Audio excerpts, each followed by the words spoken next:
My name is Natalie Heller, and I am the campaigns assistant for the CSU. Before explaining a little bit about this workshop and passing it on, I just wanted to say that, and I also saw it in the chat, that this session is being recorded.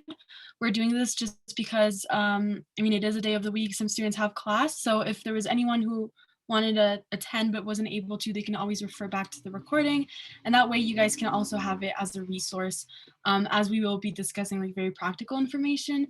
So if anyone is uncomfortable with us recording the session, that is okay. You can totally just put it in the chat, or you can also message me privately and we will stop recording immediately. But if everyone is comfortable with that, we will go ahead. As I said, I'm Natalie. Thank you so much for joining today's event.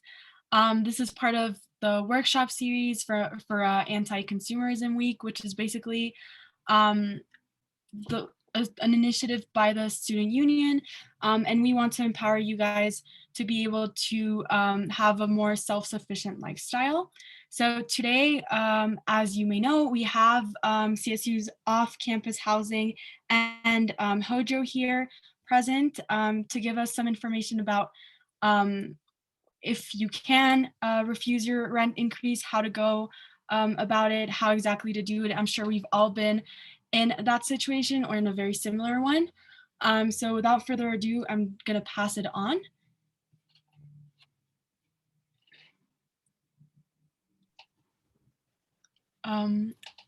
Maybe someone from HOJO, maybe to just go over like what events you guys usually have, like a little intro, and maybe just go into the event. I don't know if anyone would want to introduce themselves before. Sure. Hi.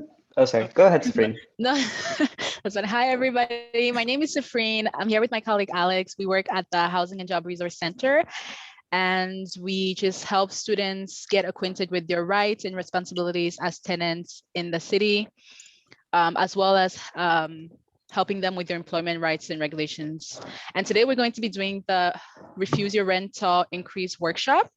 Alex, do you want to? Sure. So I'm going to start sharing my screen now.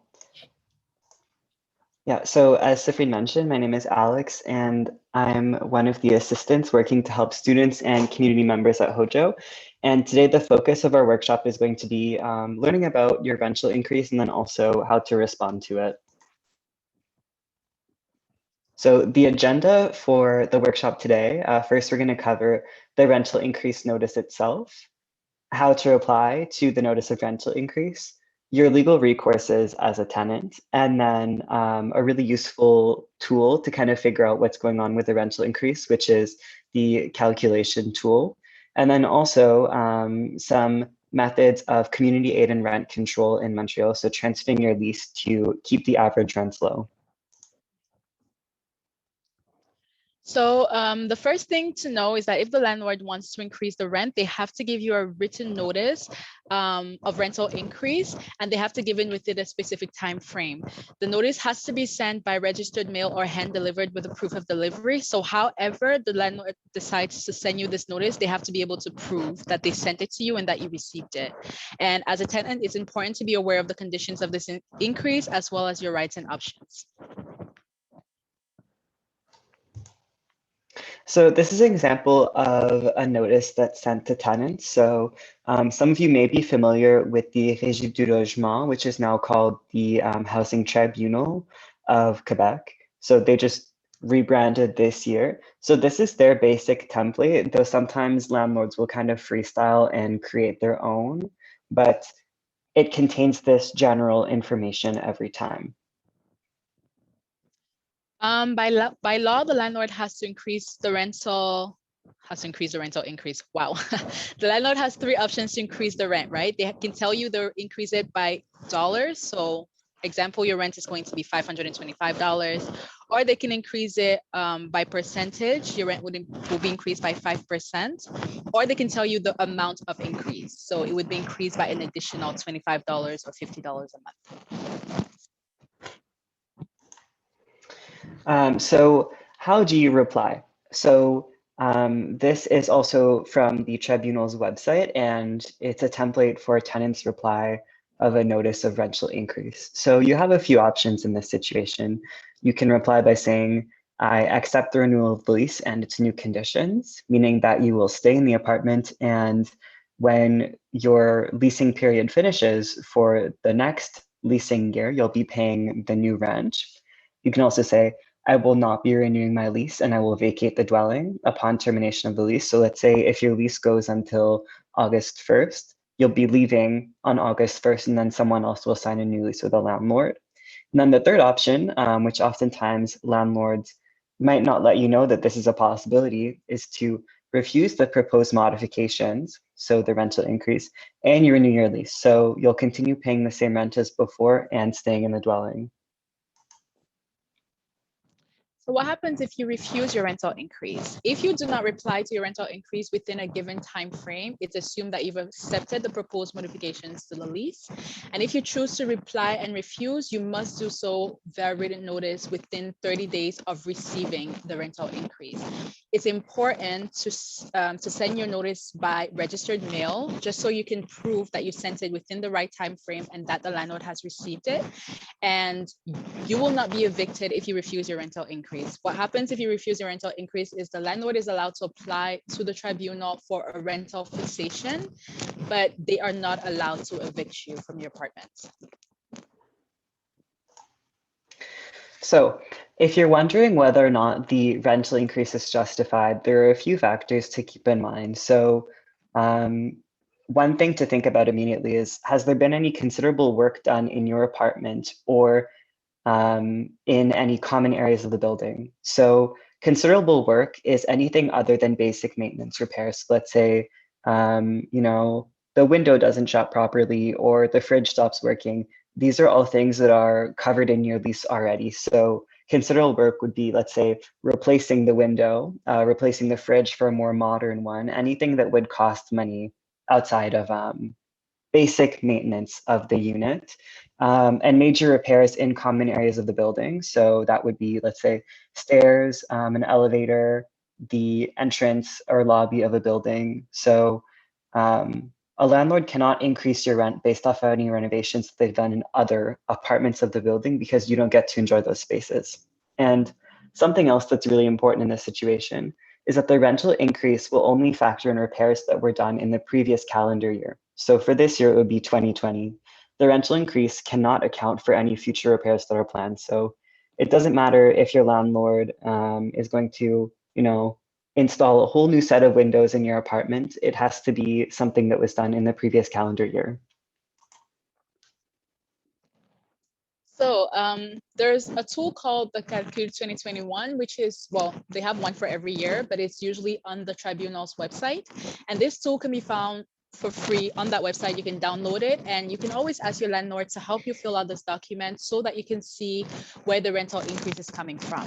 In this document, it tells you that the rental increase is based on things that my colleague mentioned before. So maintenance and work done.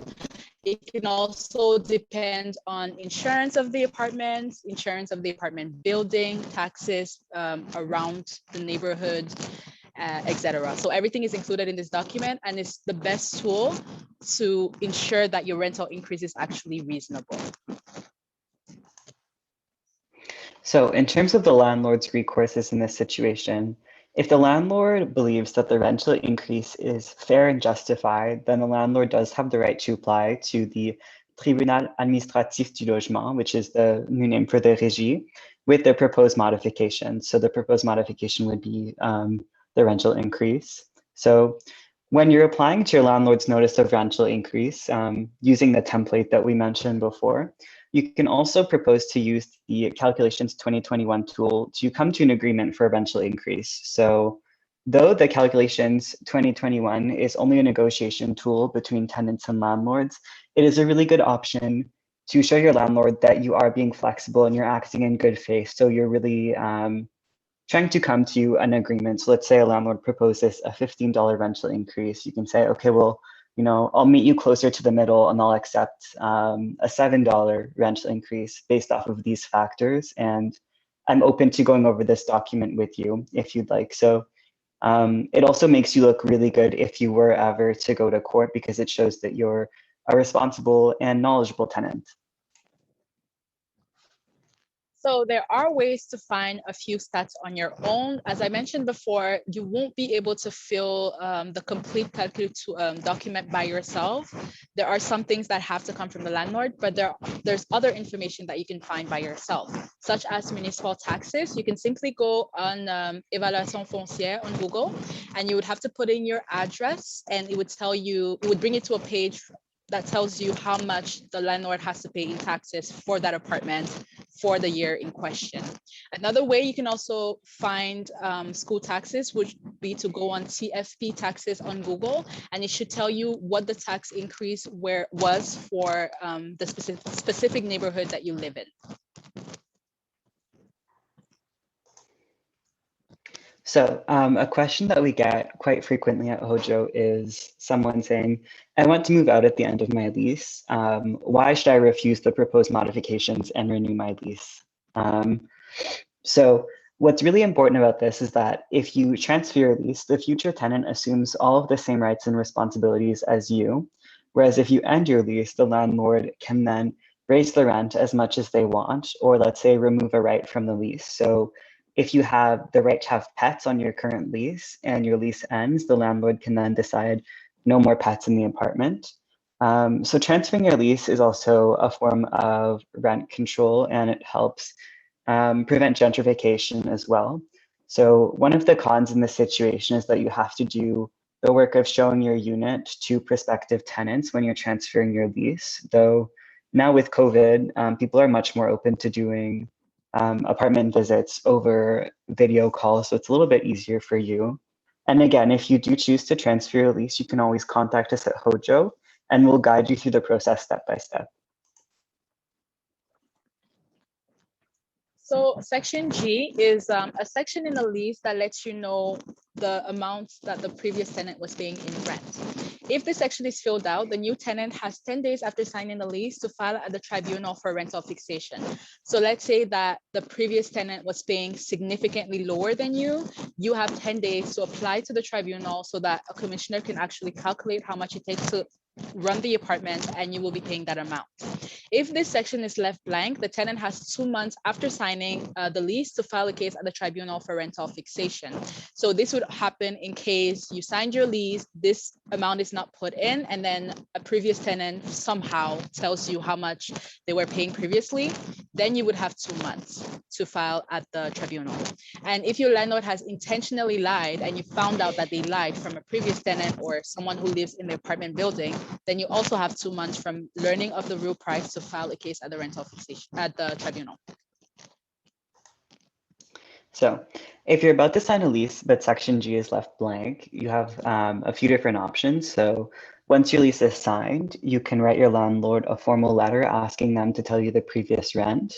Until you have signed a lease, you don't have any rights to the apartment. So if you start asking your landlord a bunch of questions, or your potential landlord a bunch of questions about section G, the landlord might decide to give the apartment to someone else if they think that you will file for rental fixation. So it's a bit of a tricky situation, but section G being left blank should not necessarily deter you from signing a lease if it's an apartment that you really like and it has all the qualities that you're looking for, because it is a situation that we can help you deal with quite easily.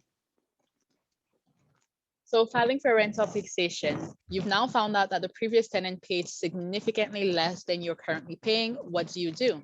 You have to file a case at the rental fixation at the tribunal for a rental fixation, and you need to gather all the proof of how you found out what the previous tenant was paying.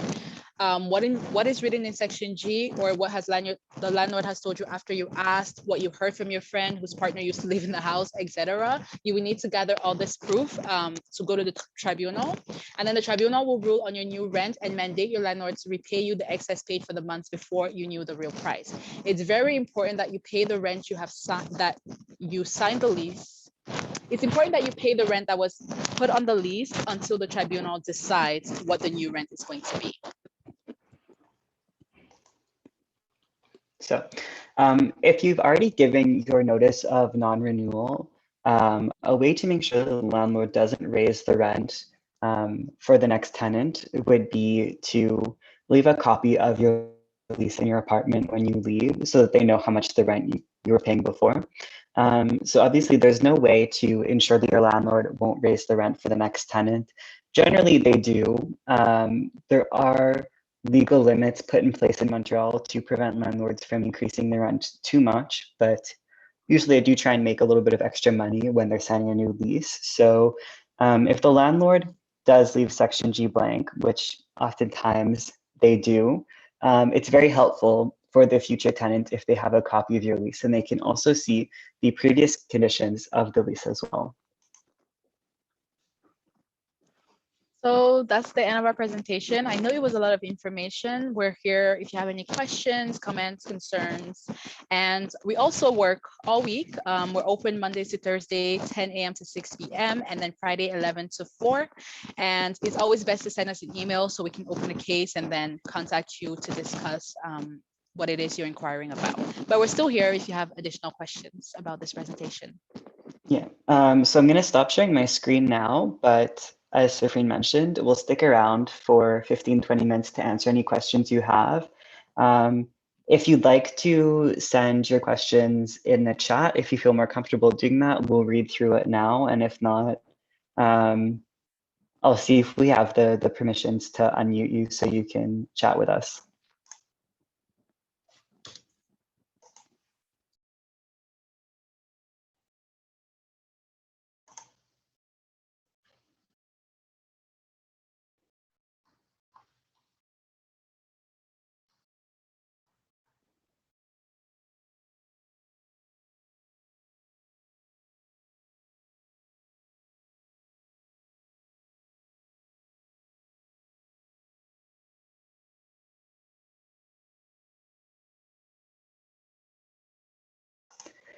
So I'm not seeing any questions quite yet, so don't be shy. We are here to help. And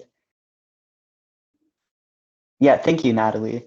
And yeah, if ever you want to think about the presentation, you are more than welcome to just send us an email, and we are open until 4 today. So we'll try and get back to you before we close. And if not, thank you for joining us for the workshop today. Make sure to follow us on social media and follow the CSU Facebook page, because we'll keep you updated on any future workshops we have about your rights as a tenant or your rights as an employee. Oh, Safreen, do you want to answer Shannon's question? Oh, the lease assignment. I believe in the presentation we were saying transferring your lease is the best way to keep rent low, because when you transfer your lease, the landlord cannot increase the rent.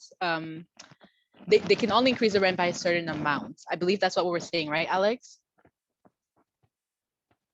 Yeah, so when you're transferring your lease, essentially you're transferring all of your rights and responsibilities to the next person. So that means that they will be paying the same rent as you, or if you accept the rental increase of, let's say, $5, they'll be paying your rent plus $5 for the next rental period. Whereas if you refuse the rental increase and you vacate the dwelling, then the landlord can sign a new lease with a future tenant, and they'll be able to raise the rent as much as they want. So it's just a tool for rent control, really. And it also holds the landlords accountable to prevent them from raising the rents by any crazy amounts. I'm going to send a link in the chat with step-by-step instructions from our website, which is likehome.info. And so you can just read over that whenever you have some time, and it will give you some more detailed information about the lease transfer process. So on the flip side, you also shouldn't be afraid to take a lease transfer from someone else, right? It is important that you do your research, that you check that the apartment doesn't have any problems, but you shouldn't be afraid to take a lease transfer, because that's just one way that we as students try to keep the overall rents in Montreal low.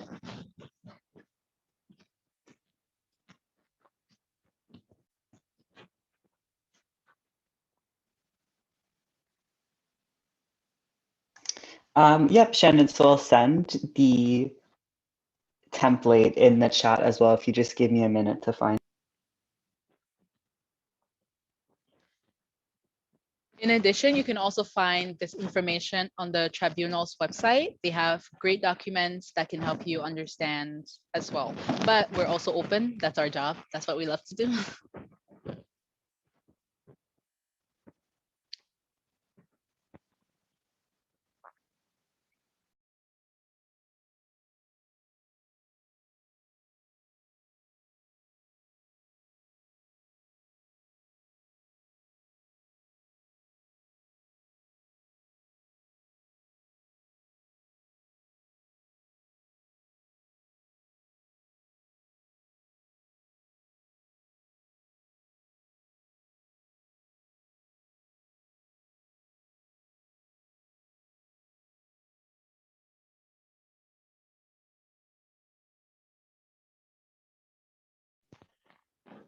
Yeah, I agree. It's a little difficult to find their documents, but it's no worries. We'll send everything to you.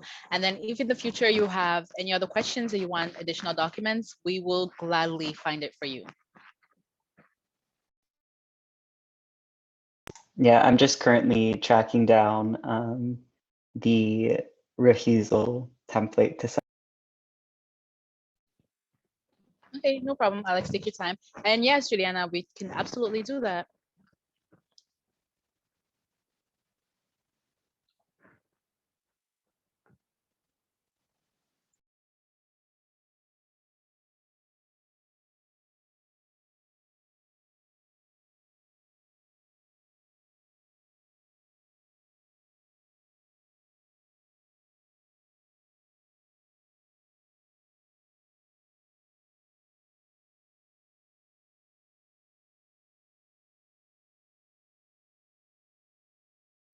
So the link that I sent is from the website that I mentioned earlier. So in English, it's called likehome.info, and in French, it's l'appart.info. So this is a website that HOJO collaborated on, and it has some really good answers for pretty much any and all questions you have about housing in Montreal, and also some cool information about the different neighborhoods. So if ever you're in a stressful situation and it's the weekend and you want to do some research of your own in regards to a housing issue you're having, I highly recommend taking a look at that website.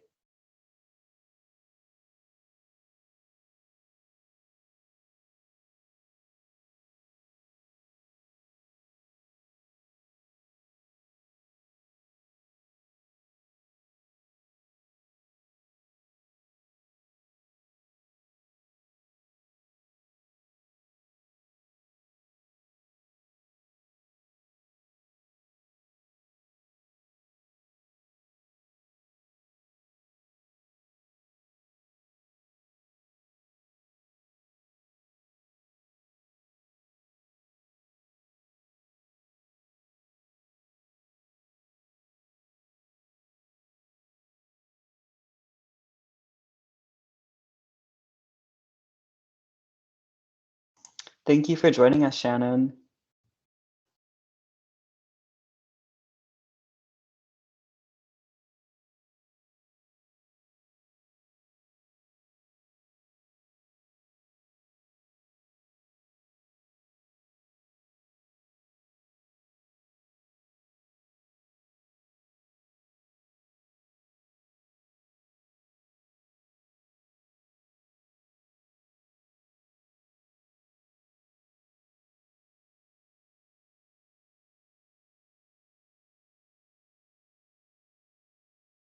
I don't think anyone else has any more questions, but they can always email Hojo if anything.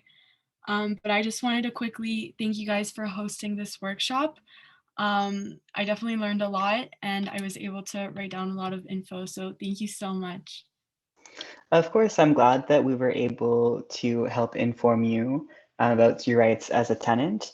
And yeah, Juliana will be posting all of the links summarizing what we discussed in the presentation today. And it will also be recorded. So for everyone that wasn't able to join us live, they'll be able to go over it in their own time. And again, yeah, as Natalie said, do not hesitate to reach out to us if you have any questions or concerns.